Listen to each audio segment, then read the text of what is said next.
ప్రజాపక్షం YouTube channel madam Vijayalakshmi గారిని స్వాగతం పలుకుతుంది. విజయలక్ష్మి గారు ప్రజా వెలుగు పార్టీ రాష్ట్ర మహిళా నాయకురాలు. ఆమె ఇంతకుముందు ఇండిపెండెంట్గా సికింద్రాబాద్ ఎంపీగా పోటీ చేశారు. కొత్తగా ప్రజా వెలుగు పార్టీలో జాయిన్ అయ్యారు మేడం రాష్ట్ర నాయకురాలిగా. వారిని అడిగి తెలుసుకుందాం. ప్రజా వెలుగు పార్టీ ద్వారా రాబోయే 2028 ఒక టార్గెట్గా మీరు ఏం చేయబోతున్నారు? ఫస్ట్ ప్రజా వెలుగు పార్టీలో రాష్ట్ర నాయకురాలిగా నాకు స్వాగతించి నాకు ఆ పోస్ట్ ఇచ్చినందుకు మా ప్రజా వెలుగు పార్టీ తరఫున ఆ ప్రెసిడెంట్ గారికి ధన్యవాదాలు. తర్వాత ఏంటంటే మహిళల కోసం చాలామంది మేము చేస్తాము అది అని అంటున్నారు. మహిళల రక్షణ కోసం చేద్దామని అనుకుంటున్నాం. మా ఎజెండా అది. తర్వాత పిల్లల సంక్షేమం గురించి కొన్ని ఉన్నాయి, అలాంటివన్నీ చేద్దాము అని అనుకుంటున్నాం.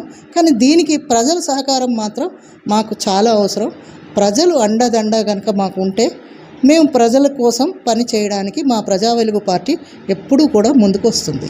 అది తెలియచేయడానికి మేము ఈ యూట్యూబ్ ఛానల్ ద్వారా మీకు నేను ఇంటర్వ్యూ ఇస్తున్నాను. నేను సికింద్రాబాద్ ఇండిపెండెంట్గా కంటెస్ట్ చేశాను, మీకు చెప్పారు.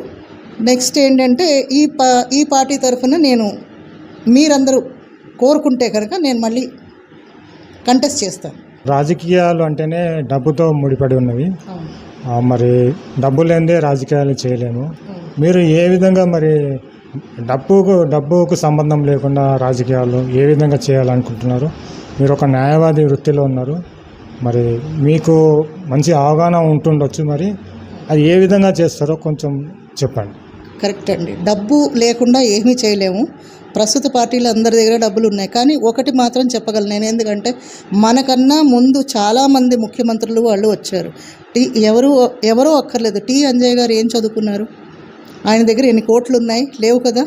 ఆయనను ప్రజలు ఆదరించి ఆయన ఒక సమర్థ లీడరు అని ఆయనను ఎంచుకున్నారు. ఆయనకి పోస్టు పదవిని అంటగట్టారు ప్రజలు. అలాగే మాకు కూడా మీరు ఒక ఛాన్స్ ఇస్తే మేం చేయగలం. అంతేగాని ప్రతిదానికి డబ్బుకిను జనాలకి ముడికడితే పనులు చేయలేం. పని చేయడానికి మాకు శక్తి ఉంది. మేము మీతోటి నడుస్తాం, చేయి పట్టుకుని మేము నడవగలం. అంతేకాని డబ్బు గురించి అని అంటే మాత్రం డబ్బు లేకుండా ఏ పని కాదు. అందుకే మీ అండాదండ మాకు కావాలి. ప్రతిదానికి ఎంతో కొంత అవసరం ఉంటుంది. అందుకని మీరు మాకు సహాయం చేయండి. డబ్బుగానే కాదు, మనిషిగానే, హ్యూమన్ బీయింగ్గా మీరు మాకు సహాయం చేస్తే మేము చేయగలం. అలాగని మేము డబ్బు మనుషులు అని మేము అనట్లేదు. డబ్బు లేకుండా పని కాదు. కాబట్టి మాకుండేదేదో మేము చేస్తాం. మాకుండే సోర్సెస్ మేము పెట్టుబడి పెడుతున్నాం.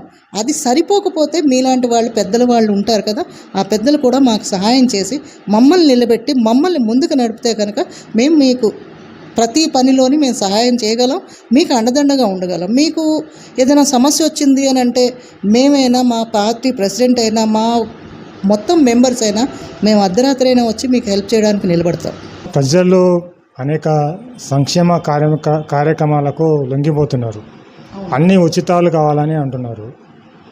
మరి ఉచితాల వలన దీర్ఘకాలిక ప్రయోజనం జరగదు, అది తాత్కాలికమే. అయినా కూడా ప్రజలలో మార్పు రావడం లేదు. అంటే మొదటి అవినీతి పరులు ఎవరు అంటే ప్రజలనే చెప్పక తప్పలేదు. అంటే ఉచితాలు కావాలి అనే వరకు పార్టీలు కూడా గత బీఆర్ఎస్ ప్రభుత్వము ఒకటి ఎట్టే అంతకంటే 10 చేస్తామని కాంగ్రెస్ వాళ్ళు రాజకీయాల్లో గెలిచిరు. కానీ అనుకున్నంత చేయలేకపోతున్నారు. అంటే అనేక కారణాలు ఉండొచ్చు. ఇంకా బడ్జెట్ లేదంటున్నారు. ఇప్పుడు ప్రజల్లో మరి ఈ సంక్షేమం నుంచి బయటపడాలంటే ఒక ప్రజా వెలుగు పార్టీ ఏం చేయదలుచుకుంది? అదే నేను చెప్తున్నాను కదండి, ప్రజా వెలుగు పార్టీ తరఫున మేము ఎవరికి లంచాలు ఇస్తాము అని అయితే అనట్లేదు. పని చేస్తాం. మీకు అవసరమైంది ఏదైనా సమస్య ఉందంటే ఆ సమస్య పరిష్కరిస్తాం తప్ప మీకు మేము ఏదో పథకాలు ఇస్తాము, ఇప్పుడేమో ఉచితంగా బియ్యం లేదా 2 రూపాయల బియ్యం మేము మొత్తం మీ ఇంటికే తీసుకొచ్చి ఇస్తాం, ఇంకా అన్నం వండి పెడతాం, ఈ పథకాలన్నీ పెట్టామంటే ప్రజలందరూ సోమరిపోతలు అయిపోతారు. మనకి బలం ఉంది, యూత్ చదువుకున్నారు, కష్టపడే వయసు ఉన్నప్పుడు వాళ్ళు కష్టపడాలి. ఈ వయసులో కూడా మేము కష్టపడతాము, మీతో సమానంగా నడుస్తాము అని మేము అన్నప్పుడు చిన్నపిల్లలు, యూత్ మీరేంటంటే మీ అంతటి మిమ్మల్ని మించిన యోధుడు, ధీరుడు, నాయకుడు ఎవరు లేరు. సో ఏంటంటే వాళ్ళు ఈ ప్రజా సంక్షేమ పథకాలకి మొగ్గు చూపకుండా దేనిని అవాంఛనీయంగా ఆలోచించకుండా తీసుకోకుండా ఈ సంక్షేమ పథకం అవి మాకు అక్కర్లేదు, ఎంప్లాయ్మెంట్ కావాలి, లేదు మాకు ఓపెన్ చేయండి. ఏంటంటే రేషన్ బియ్యం వీళ్ళకి ఇంతమందికి ఒక కార్డు ఉంది, అది తెల్ల కార్డు ఎర్ర కార్డు అని పెట్టారు. కొంతమంది లో బడ్జెట్లో ఉన్న వాళ్ళకి కూడా రేషన్ కార్డ్స్ లేవు. సో వాళ్ళు ఎక్కడికి పోతారు? చేసుకోవడం తెలియదు, వాడికి 2 రూపాయలు బియ్యం దొరకవు. అలా కాకుండా మార్కెట్లోనే ఇదివరకు అంటే 2 రూపాయలు ఉండేది, ఇప్పుడు 10 రూపాయలు పెట్టండి, కొన్ని 20 రూపాయలు పెట్టండి. అలాంటి పథకాలు మనం తీసుకురావడానికి ప్రయత్నం చేద్దాం. మార్కెట్లోనే మనం తగ్గించామంటే ఈ పథకాలే అక్కర్లేదు, సంక్షేమ పథకాలు అక్కర్లేదు అని నా ఆలోచన. దీనికి మీ ఒపీనియన్ ఏంటో కూడా మాకు చెప్పండి కామెంట్ రూమ్లో. ఎందుకంటే ఇది జరుగుతుందా లేదా, బోల్డ్ మంది విశ్లేషకులు ఉంటారు, నేను తెలివైందా అని కాదు, నాకన్నా తెలివైన వాళ్ళు చాలామంది ఉన్నారు, యోధులు ఉన్నారు, మహానుభావులు ఉన్నారు. మీ ఆలోచన మాకు పంచితే మేము దాని మీద నడుస్తాం. సో మాకు మీ అడ్వైస్ కావాలి. ఇలాంటి పథకాలకి లోబడకుండా మనం వర్క్ చేయాలి అని ప్రజా వెలుగు పార్టీ తరఫున నుంచి మేము అనుకుంటున్నాం అనమాట. ఏంటంటే ప్రజా సంక్షేమ పథకాలు ఇయ్యము అని అంటే మేము ఓటు వేయము అని అంటారు. ఒకసారి మీరు వేస్తారు, సంక్షేమ పథకాలు డబ్బులు ఉంటాయి. డబ్బులు ఎక్కడి నుంచి తీసుకొస్తారు? ఏ గవర్నమెంట్ అయినా మన మీద ట్యాక్స్ పెంచుతారు, అదే ట్యాక్స్ పెంచింది మీకు సంక్షేమ పథకాల కిందకు వస్తుంది. సో దానికి మీరు ఆలోచించకుండా దానికి లోబపడకండి. మనకి ఓపెన్ మార్కెట్లో ఉంది అంటే ఈ ద్రవ్యోల్బణం ఎక్కువ ఎక్కడెక్కడ పెరుగుతుందో అది తగ్గుకుంటూ వస్తుంది. అప్పుడు అందుబాటులోకి ప్రతి మానవుడు బతికేంత తృప్తిగా ఉండేటట్టు వస్తుంది అని నా ఒపీనియన్. అనేక సమస్యలలో నిరుద్యోగం ఉంది, వైద్యం ఉంది. విద్య సామాన్యులకు అందడం లేదు.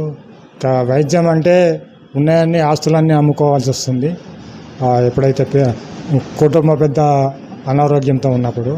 ఇది మన సమాజాన్ని చాలా పట్టి పీడిస్తున్నది వైద్యం. మరి ప్రజా వెలుగు పార్టీ ఏం చేయవస్తుంది? విద్యను ఏం చేస్తుంది, వైద్యం ఏం చేస్తుంది, ప్రజలకు ఏ విధంగా అందుబాటులోకి తేవాలని పార్టీ అనుకుంటుందో దాని గురించి చెప్పండి. ప్రజా వెలుగు పార్టీకి కనుక ప్రజలు సహకారాలు అందిస్తే ప్రైమరీ విద్య గవర్నమెంట్ స్కూల్స్లోనే చదవండి. గవర్నమెంట్ స్కూల్స్ ఏమీ తక్కువ కాదు, గవర్నమెంట్ స్కూల్స్లో కూడా అన్ని ఫెసిలిటీస్ ఉన్నాయి. కొన్ని ఫీజులు ఉన్నాయి, వాటిని కంట్రోల్ చేస్తాం మేము గనక వస్తే.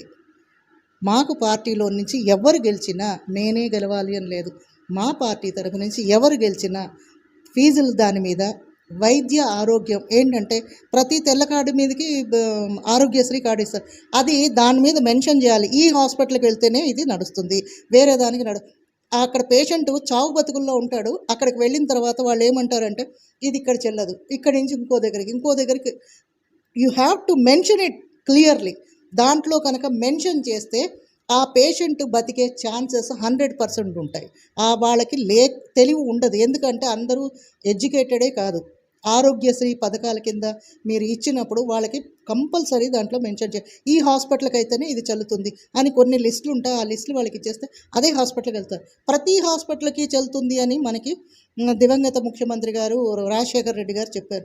అప్పుడు చెల్లేవి, అదే పట్టుకుని కూర్చున్నారు ప్రజలు. అందుకని అలా కాకుండా ఇప్పుడు మెన్షన్ చేయాలి, అది చేయించాలి. తర్వాత విద్య ఏంటంటే నర్సరీ నుంచి 10th క్లాస్ రావడానికి కొన్ని లక్షలు ఖర్చు పెడుతున్నారు పేరెంట్స్. అలా కాకుండా స్కూల్స్కి ఒక ఇన్స్ట్రక్షన్ ఇవ్వాలి, ఇంతవరకు ఈ క్లాస్కి ఇంత నుంచి ఇంతవరకే ఫీజు తీసుకోవాలి, ఇదే డొనేషను అని ఒక పట్టిక పెట్టాలి. అంతకు మించి తీసుకున్న వాడిది లైసెన్స్ క్యాన్సిల్ చేయించాలి. ఇవన్నీ కొన్ని ఎజెండాలో మేము పెట్టుకున్నాం. అది మీరు మాకు సపోర్ట్ చేస్తే కనుక మేము కంపల్సరీ అవి ఇంప్లిమెంటేషన్ చేస్తాం. ఇది ప్రజా వెలుగు పార్టీ మహిళా నాయకురాలు విజయలక్ష్మి గారు ఏమంటున్నారంటే ప్రజలకి, పేదవాళ్ళకి న్యాయము, అదేవిధంగా విద్య, అదేవిధంగా వైద్యము మేము ఒక అంటే అనుకూలంగా పేదవాడికి అనుకూలంగా మేము అందిస్తామని వారు అంటున్నారు. ప్రజా వెలుగు పార్టీ గురించి ప్రజలు కూడా ఆలోచన చేయాలి, కొత్త పార్టీని ముందుకు తీసుకుపోవాలని వారు కోరుతున్నారు. ధన్యవాదాలు మేడం, ఇంటర్వ్యూ ఇచ్చినందుకు.